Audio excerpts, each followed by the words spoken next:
MTO reviews. If you're looking for the best reviews on wrestling, the MTO reviews are your people. The MTO reviews.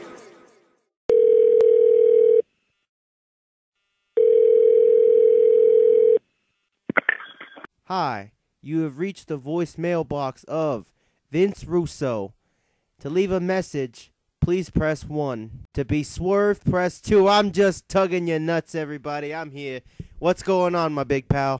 Hey Vince, how's it going? So I was just watching Impact, and it barely hit me that in the month of May, there's been 3 heel turns, 3 face turns, 6 gimmick matches, the debut of 6 wacky characters, including a faction of clowns, 8 brawls, evil authority factions. Are you positive that you're not back? And a partridge in a pear tree, you know, I've gotten this question over and over and over and over again, and I promise you within the bottom of my heart that I am not back. I have a life out there. I don't spend all my time, tweeting and answering people's questions. Jim Cornette once said that he wanted to kill me for whatever reason, and I don't even understand why. I mean, I have no gripes with that man. I'm friends with that man. Even if he doesn't think we're friends, I consider us friends. To answer your question, yes, I am back in TNA Wrestling. I am the head writer. It was me. And you know what? Considering that bigger picture storyline with The Undertaker's ministry, that was my idea. So I figure, you know what? I can take his lines right now because those were my inventions. So you know what? It was me. It was me all along, Internet. So after weeks of shoving MVP down our throats in every segment of the show, traditional TNA fashion, apparently now MVP is injured and might not make it to Slammiversary. And how ironic is it that TNA has been trying their damnness to recreate every element of the Daniel Bryan storyline, and now, as fate would have it, one of their top stars, meant to compete in the world title match at one of their biggest pay-per-views, suffers an injury that might cause them to miss out. Just saying that's a little weird, but it is unfortunate because I've been digging the MVP reign of terror so far. Even though it could be toned down a little bit, the reason why this still works is because it features and pushes the right talent. Unlike, say, a storyline like Immortal a few years ago.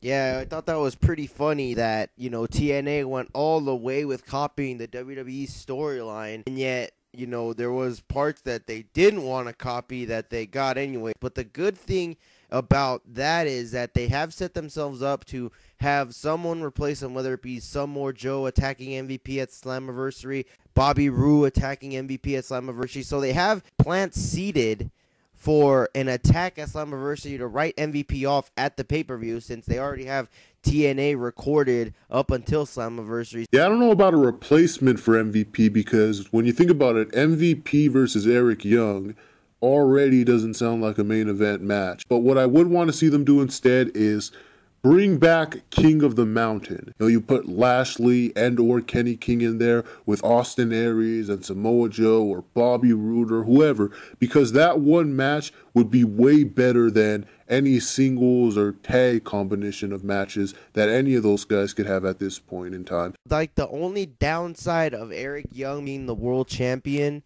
is that he's not much of a draw, but aside from that, he's a good character, it makes sense, and he's a deserving champion. And it is a shame that MVP got injured, even though, like you said, it was getting shoved down our throats, it was being forced, like, literally, like, I think I counted the first week after MVP turned heel, I think it was like an hour and 15 minutes of a 2-hour show was dedicated to MVP and his heel faction, which is just ridiculous. But again, that is TNA normal fashion. Once we do something, we're going to overkill it until you get tired of it.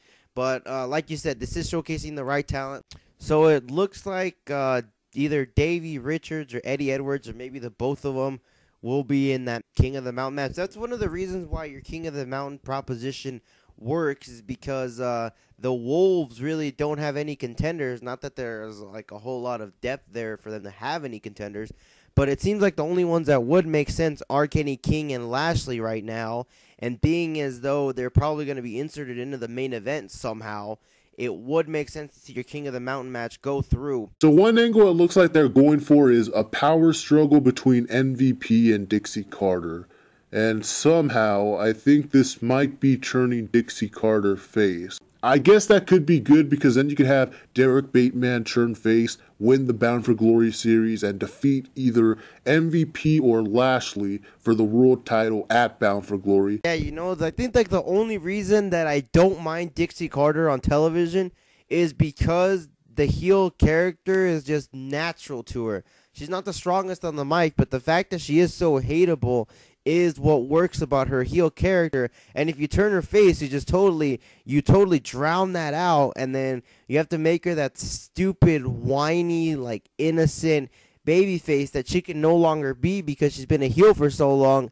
And in domino effect, that has to turn EC3 face. Now that's not a complaint because I know that EC3 can make a great face, but it's just suited for him to be such a great heel that turning him face just seems counterproductive to what they should be doing. So TNA really is going Mickey Trish with the Brittany Madison storyline, and that's awesome. The problem I had with this at first was that the reveal last week felt more like a climax and not like a starting point. You know, I thought TNA was just going to skip all the fun stuff and just jump right to the part where Brittany James turns heel on Madison. But it does look like a story is actually developing. Are we really supposed to sympathize with Madison, even though she's done nothing but act like a condescending witch, or a word that rhymes with witch, to Brittany ever since she debuted, even though all Brittany wanted to do was be with her? I don't see why that's so bad. And what's worse is that Madison Rayne has been acting like a complete hypocritical parasite and at the same time doing everything she can to make Brittany feel insecure about herself. I mean, first, she tells Brittany that she's not good enough to be her partner. Then she lets Fail Kim be her partner. Yeah, big surprise. Fail Kim putting herself in a storyline that makes her look better than everyone. Then she lets Brittany be her partner anyway in a bra and panties match. So I guess that's all Madison Rayne thinks Brittany is good for, is stripping. And now poor Brittany is opening her heart up to Madison, only for Madison to tell her that her sexuality makes her a freak of nature. What kind of a heartless, snobby, condescending, hypocritical, homophobic, probably racist, who treats people like this? You know, I don't even think the beautiful people are this cruel. So, you know what? I definitely sympathize with Brittany. I hope she rises above all of Madison Rayne's hate and kills her once and for all. The difference between this and the Trish and Mick storyline was that they at least trying to make Trish seem like, you know, she was trying to be nice to Mickie James, and Mickie James was just too much.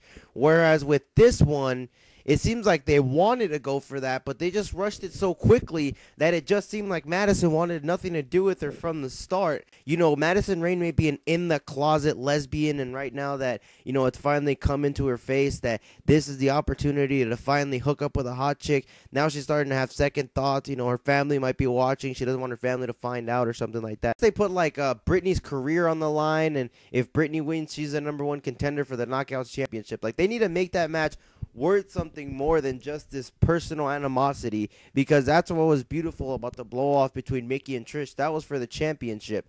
Whereas with this one, it's just going to be, hey, I want to fight you. Okay, let's fight. And then there's going to be no repercussions afterward. So there needs to be repercussions to a storyline that's going to be this brutal and this personal for this long. And another thing that is nice to see is that there's 2 knockout storylines going on. Considering this one is more interesting than anything Fail Kim will ever do in her entire career, I don't have much of a problem with it.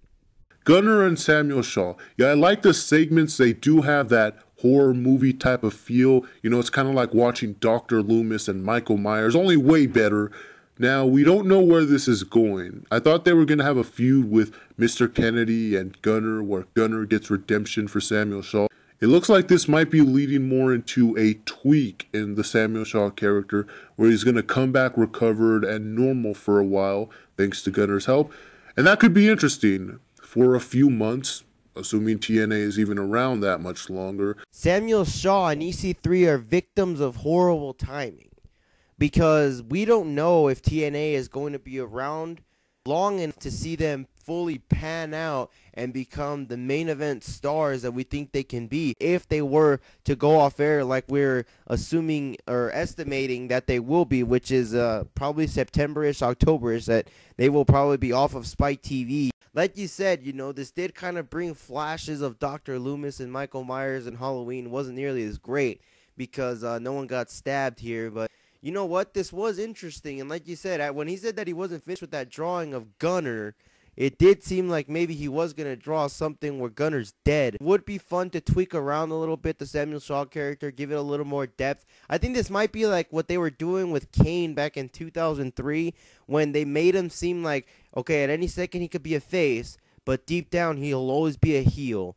When these guys first were about to feud, I almost raged because I did not want to see this. I didn't care. And yet, after they started doing the drinking contest, started having a little more fun with it than I thought they were going to do, then I was like, you know what? I'm actually kind of digging this. And again, it's like I said a few weeks ago, I give James Storm a whole hell of a lot of credit for making me care about Gunner during their feud. And now it's like, this feud that I wasn't supposed to care about, I give both men credit for making me care about a feud that means nothing, is nothing, and the winner will get nothing, except I heard James Storm said, you want to be a cowboy, meet me at Slammiversary, so I guess they're fighting over who gets to be cowboys. I just want to put over how funny the Brofags were tonight. I knew Zema Ion was funny, but I didn't know that Robbie E was kind of funny too. So, you know what? I think I'll credit Zema Ion for them being as entertaining as they are. And Rob Terry did take a cheap shot at Zema Ion, but you know what? I'm looking forward to this big blow-off, this heated rivalry. All the blood is boiling. It's finally going to be resolved once and for all at Slammiversary, I assume. The thing that's going on that is pretty interesting is the whole stuff with Magnus and Bram and Willow. It just seems like they didn't have anything else for Willow, so they're just like, hey, we're going to throw you in this feud to try and develop Magnus's character a little bit more. One thing I like about the Bram character is that, I don't know, I mean, he makes epic facial expressions like Luke Harper and Dean Ambrose, but I don't know, there's just something about him that just looks like an ass kicker. He sounds like an ass kicker, and his gimmick is believable because he just seems like that kind of a person. Whereas with Magnus, it just doesn't, that everything they do with Magnus seems forced. So I credit TNA for doing the right stuff here, putting the right people in the right feud. They're trying to have an edge to Magnus's character, and what better way to do it than against the wacky Willow, right?